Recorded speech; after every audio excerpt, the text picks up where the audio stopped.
Hi folks, and welcome to episode 6 of the GingerLion's Minecraft modded Let's Play.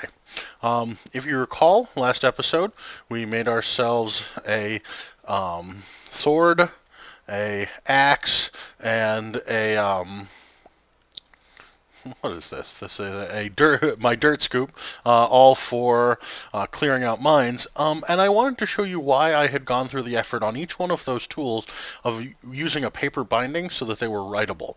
So I'm going to start with my sword. One of the things that I very much like to have on my sword is looting. This means that when you kill monsters, you're much more likely to get item drops out of them. And you do this by taking lapis lazuli, I'm using it in block form, and using it to reinforce the sword. And I'm going to add as much as I reasonably can to this sword.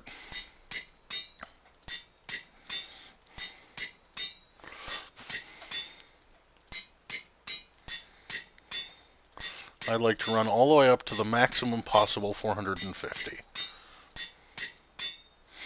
You'll notice right now I have looting 1 on this sword.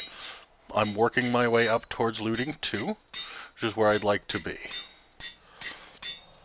If I can get myself all the way up to looting 3, that would make me happy, because that will drastically increase the number of drops that I get from monsters I kill with it. This means that when I go out hunting Endermen at night, looking for Ender Pearls, so that I can make neat things to show you guys on camera, I'm likely to get more, and I'll spend less time just traipsing about, and more time actually be getting what I want. There's looting 2. Let's see if I run it all the way up to 450 if I can get looting 3. I believe that that is the maximum that you can get using the Tinker's Construct process. Let me see, 432, 441, this will give me 450, and that's looting 3, which is the highest that I can get. Now, I would also like to add, later to this, I'd like to add nether quartz, but I haven't been in the nether, so I can't add it. What nether quartz will do is increase the number of hearts damage done, which will allow me to kill monsters faster. But either way, right now, I have used up looting 3, luck, and reinforced, and thus still have 2 modifiers remaining on this sword. I'll have to figure out what it is that I might want to put on it next, other than that sharpening. I may go ahead and sharpen it as further using nether quartz to produce a maximum maybe 5 or 6 hearts worth of damage out of this sword. We shall see.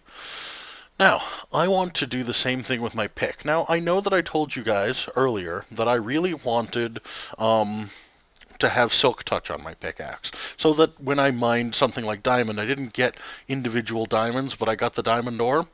I've sort of reconsidered that and decided that I'd like to at least try, because I always play with silk touch, I like to try having fortune on my pickaxe.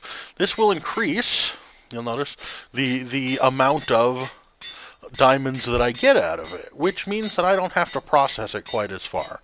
So I'm going to try this. This is a new experiment for me, and as a group we'll figure out how well it works. See, I already have Fortune 1. I'm going to do the exact same thing that I did with the sword and run myself all the way up to Fortune 3. This will, hopefully, I've been told it will increase pretty dramatically the amount of drops that I'll get from things like diamonds, lapis lazuli, coal, that sort of thing. That would be very nice. Normally, I bring those blocks home to base and process them to gain more out of them. But if I can get it in the field, while it clutters up my inventory a little more, I am about to resolve all of my inventory problems, at least for a little while. So, let me just finish this off. I know this is a little repetitive, but it's the process. And there we go. I now have looting 3 on my sword and fortune 3 on my pickaxe. Now, the last thing that I would really like to add to my pickaxe, and I have it available here, is redstone. And if you'll note, when I put this in, the mining speed goes from 8 to 8.07. Now, I'm going to just a moment, come over here and turn this into redstone blocks. This is just going to be a lot faster for me to handle, so that I don't have to do quite so many clicks. Bring it over here, over here. Put the block of redstone in. I'm going to use 27, 36, 45. Now, 46, 47, 48, 49, and 50. Now, I've used up all of the, and you'll note it went up to 51.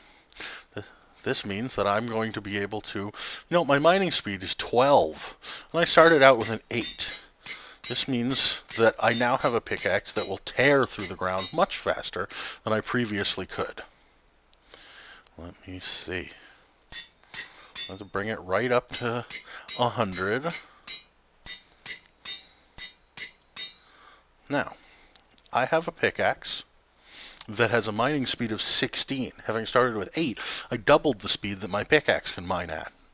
Now, if I wanted to go even further, I'm not going to right now, but I want to at least show you what the technique would be for going further. 1 block of gold and 1 diamond, and I could place these here, take my pickaxe and put it here, and it would add 1 more modifier to it. Now, that would mean that I could add more redstone to it, or whatnot. I, at the moment, don't have enough redstone to really justify that, and I'd like to be able to use some in a project we're about to do, so I'm not going to, but I might as well, rather than having the resources sitting around and wasted, I'm going to go ahead and put that on my pickaxe. I now have a pickaxe that could take 1 more enchant.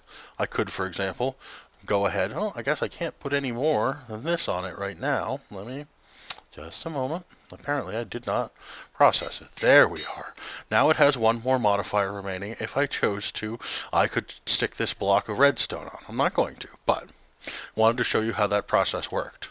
So now I have a pickaxe that when I go to chew through blocks, you see how quickly it uses up blocks? Oh, well, I probably shouldn't have done all of that. I need that water where it was, and I need these torches placed out.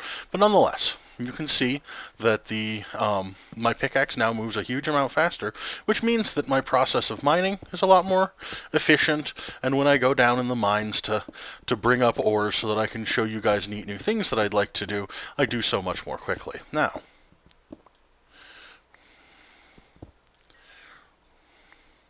I just broke 3 blocks of coal and got 9 coal. That's a pretty good return on investment.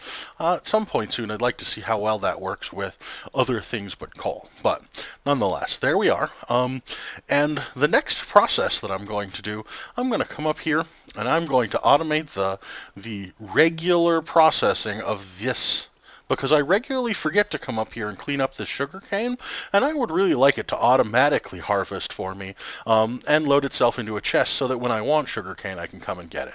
So I'm going to collect together all the things that I need, and I'll be right back. Hello there, folks. So I spent a while down here in the mines doing some mining in preparation for those projects I was talking about, and I just came across something really exciting. I came across my first mob spawner. And when I looked in the treasure chests, I found a builder's wand, which I've been really looking for, and a gravity gun. So, I wanted to let you guys know that I'd found this.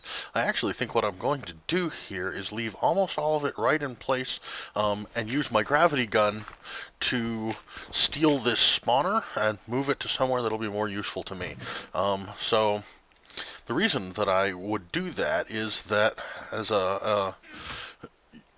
monster grinders are very valuable, and it's hard to build them when they're far from your base, but if you steal a spawner like this and carry it away, when you put it down in the new location, you've got a monster spawner, and it's where you want it to be.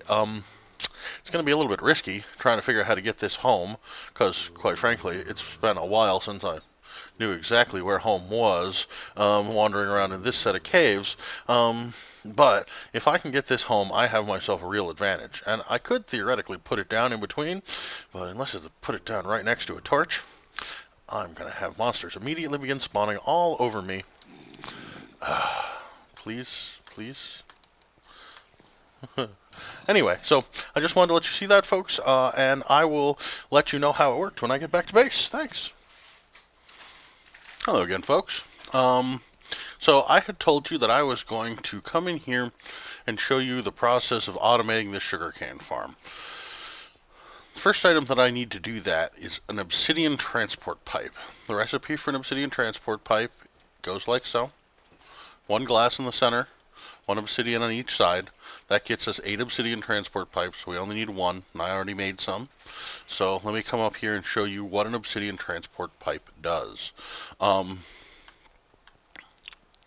If I place this transport pipe right here and attach an inventory to it. There are other things you could attach to it, including other pipes, but if you attach an inventory to it, I'll show you, it connects right here to this treasure chest.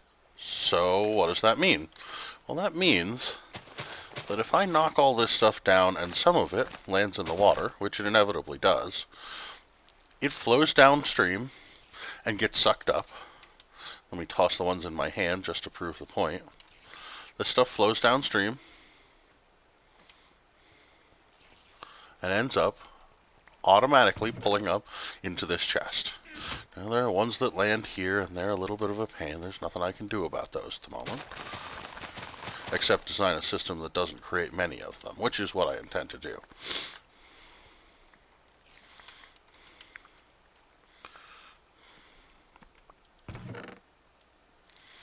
So, let me break all of these for the moment just to get us started. This will allow me to not worry about the plants growing while I'm building.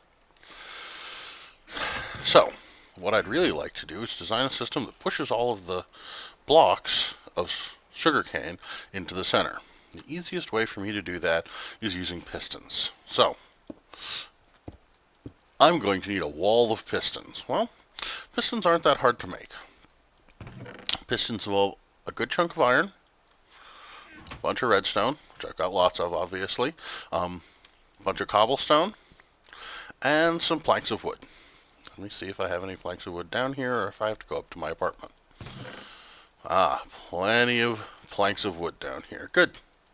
So, let's make ourselves some pistons. Easiest way to find them, piston recipe, type in piston. Down here, I want this recipe. Shift click here. I could make 40. I don't think I need 40. Let's see.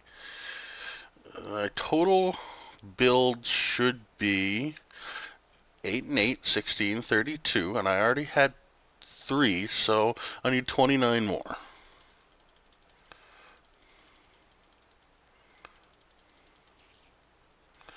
There's 29 pistons.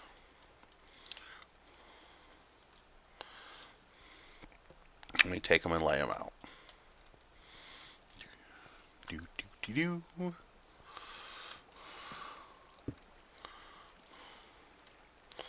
Let's see, what's the easiest way going to be to do this? I can, nope.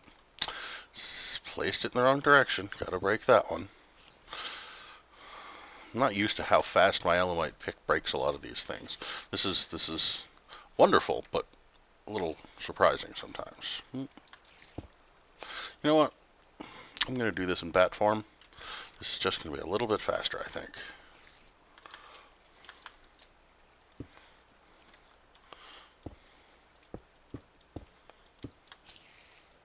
You'll note to place a piston facing inwards, you have to face exactly where the piston's going to face. You have to be where the piston's going to face. If you're too low, like I had placed before, and place it against the ceiling, it's going to place it facing downwards, which isn't the way we want these pistons to extend. So there's my walls of pistons. Now, I've got to figure out how to trigger them. Luckily, we have a mod-added set of blocks to this game called Red Alloy Wire. Red Alloy Wire is made, if you show the recipe, by making a stack of red alloy ingots. Red alloy ingots are made from this red iron compound, And red iron compound is really nothing more than iron surrounded by redstone. So I've gone ahead and made a stack of it. I hope a stack is enough. If not, I'll come back and have to make some more. The nice thing about red alloy wire is it works just like wire. Unlike anyone who's experienced with vanilla redstone, you know that that's a powder that you have to leave on a surface, and water can wash it away, and there are various, frustrations and difficulties related to running out redstone, including, distance limitations and all sorts of other things. Red alloy wire just runs up walls and sticks to things and carries electrical messages very long distances. So there we go. Now the back of every single one of these pistons is nicely attached to all the others. This means that if I, for example, made myself a redstone torch and placed that redstone torch, which I can't do unless it's in my bar, right here, bink, all of these pistons will extend. That's perfect. That would, had there been sugarcane in the way, push all of that sugarcane right into the center. Exactly what I was hoping for it to do. So, now we have to build a mechanism that does that the way I want it to at a specific time. Let me go toss some of my tools into my recharger because I don't need them right now, and it'd be best if they were charged when I want them.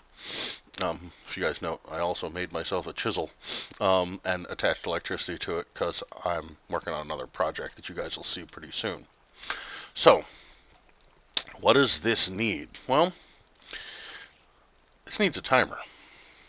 Again, along with all this red alloy, Project Red has added us a timer. It's a kind of complicated little block to make. The recipe goes like this. You have to make some circuit plates, which are made by baking some smooth stone. You get 2 of those out of it. So I went and made a stack of those. I got 64. Now, what else do I need? Looks like I need 3 conductive plates. Conductive plates look like they're redstone above circuit. So that's easy. 1, 2, 3. 1, 2, 3. And there's my 3 conductive plates. Good. Now what? Looks like I need 2 anodes, which is a full crafting grid, of course. Can't just do it while standing up here. Gotta come down here. So I need 2 of these. They're laid out like so.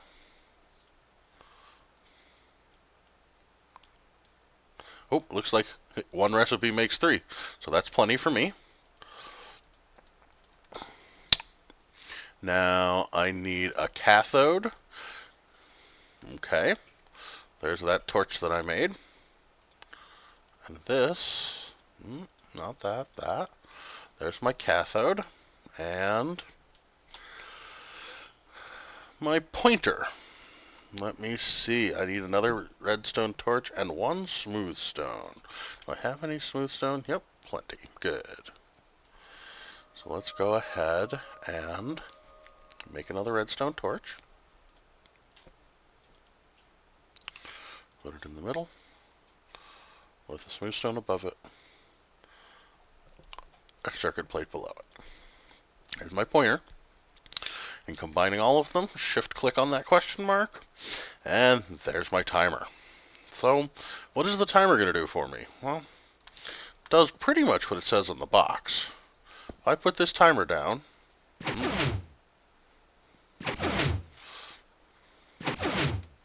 makes all of them trigger. Well, I don't want them to trigger every 2 seconds. What I would really like is, let me see, let me do the math on this. Trigger once a minute. That seems excessive. Every 2 minutes?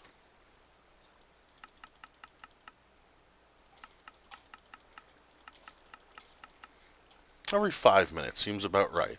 So now once every 5 minutes, this is going to trigger. And any sugar cane that's grown is going to get shoved into the middle.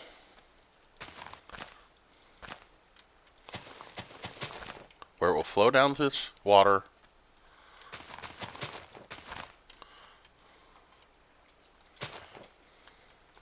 and into this treasure chest. Seems like a successful build to me.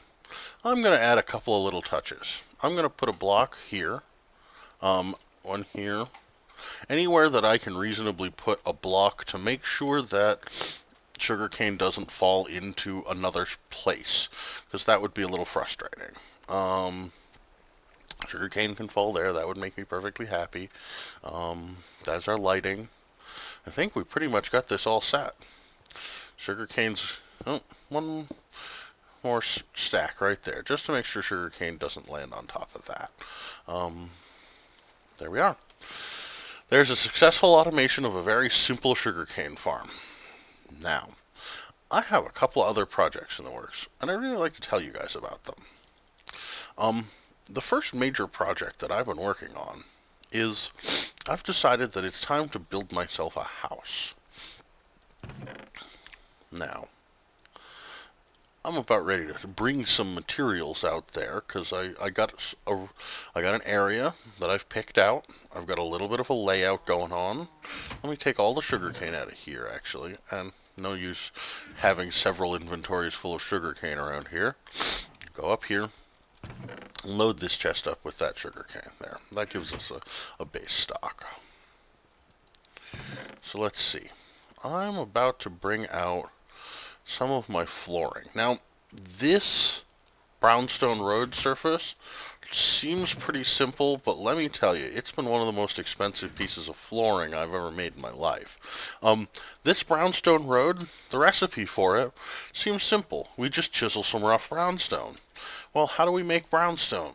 Well, what we do is we either pour molten tin over gravel or molten electrum, you'll note more than a bucket of it, over 9 gravel. It actually turns out to be 9 ingots. Or you can make this thing that holds 81 gravel and fits in the casting basin, and you pour 81 ingots of electrum over it. And electrum is half gold and half silver. So yeah, I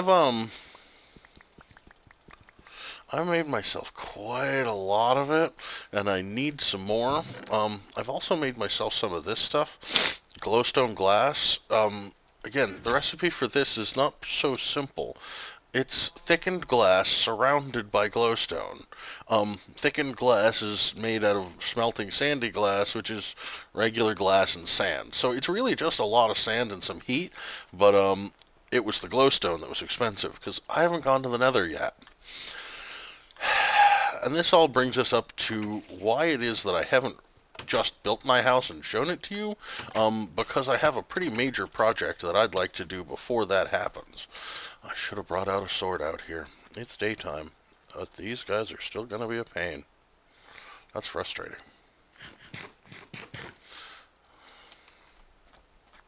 I'm just going to run on past them. Ignore them for the moment. You have no power over me, monsters. Okay, so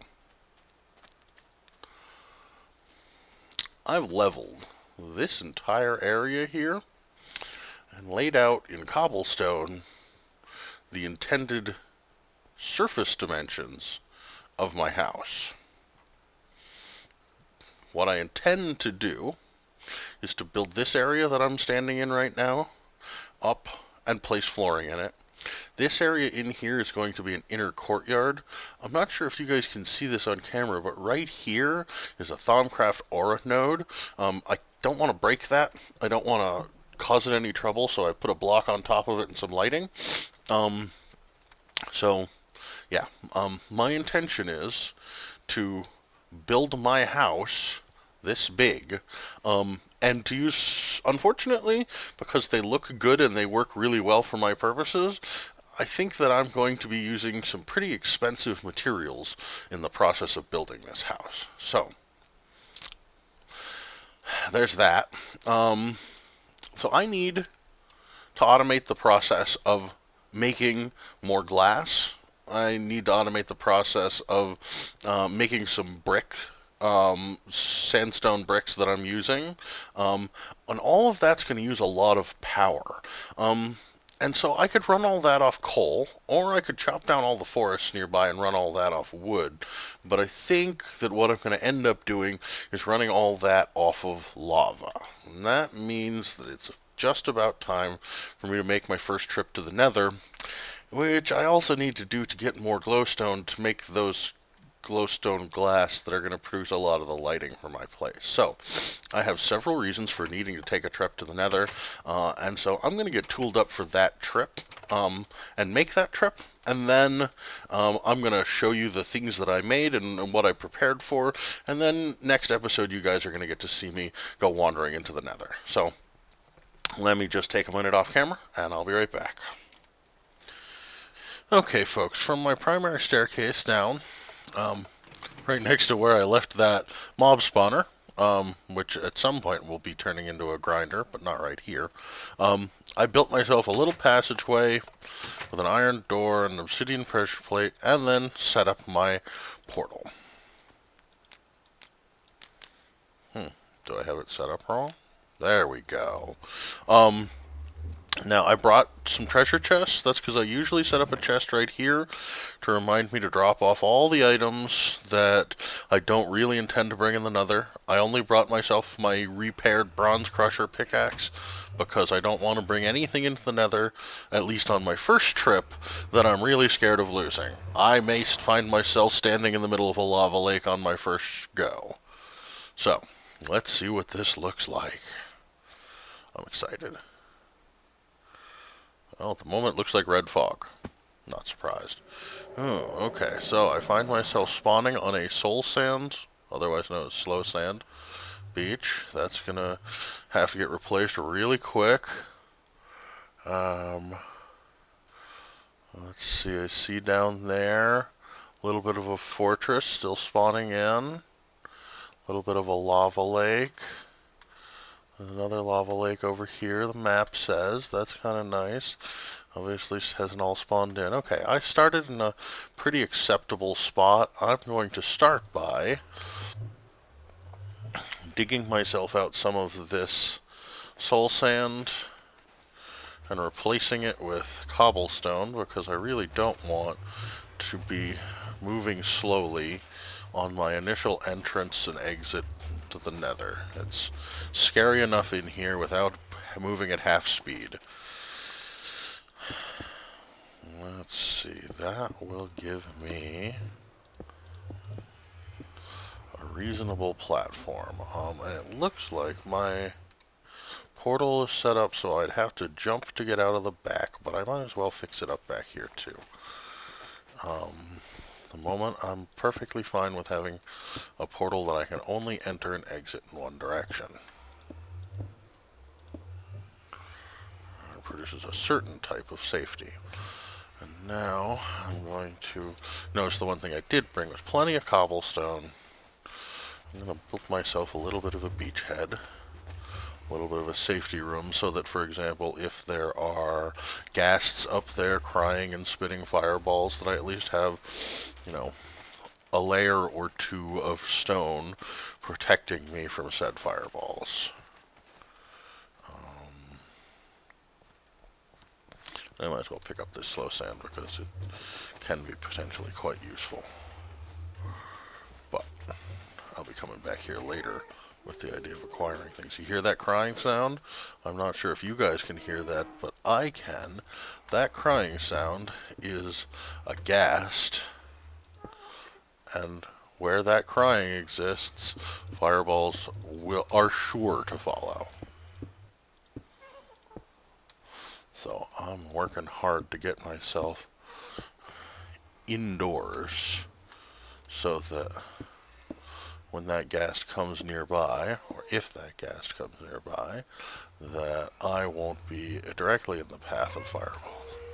That sound scares me. That sound scares me. I'm not going to be macho and pretend that that's just fine, because that's terrifying to me. One of the reasons that coming to the Nether is something that I do very cautiously.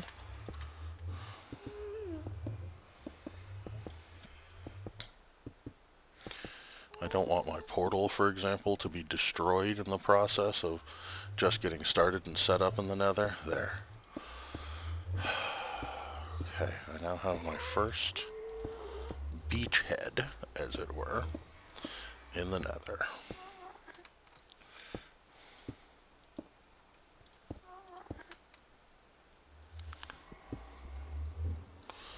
There. Simple as it is, just that level of safety makes me feel much more comfortable about coming in here with real equipment, with real intent to go mining and whatnot. So let me put up a little chest here and toss some extra cobblestone in it and whatnot, so that when I come back here, I have myself some reasonable resources. Now, let's make myself a safe exit from my safety. How would I do that, you ask? Well, no, you wouldn't, but you might have. Mostly by making what I consider to be, say, an S-bend. See, there's that gas that I was talking about. I don't want any fireballs right now. They're not on my list of things I was searching for here in the Nether. Now I can come in here with real tools.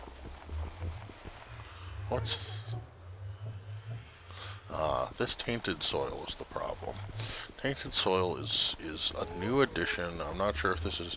Yeah, Natura added this. And I have no problem with it, but I really prefer mining through netherrack. This netherrack responds to a pickaxe the way, you know, you expect a stone to.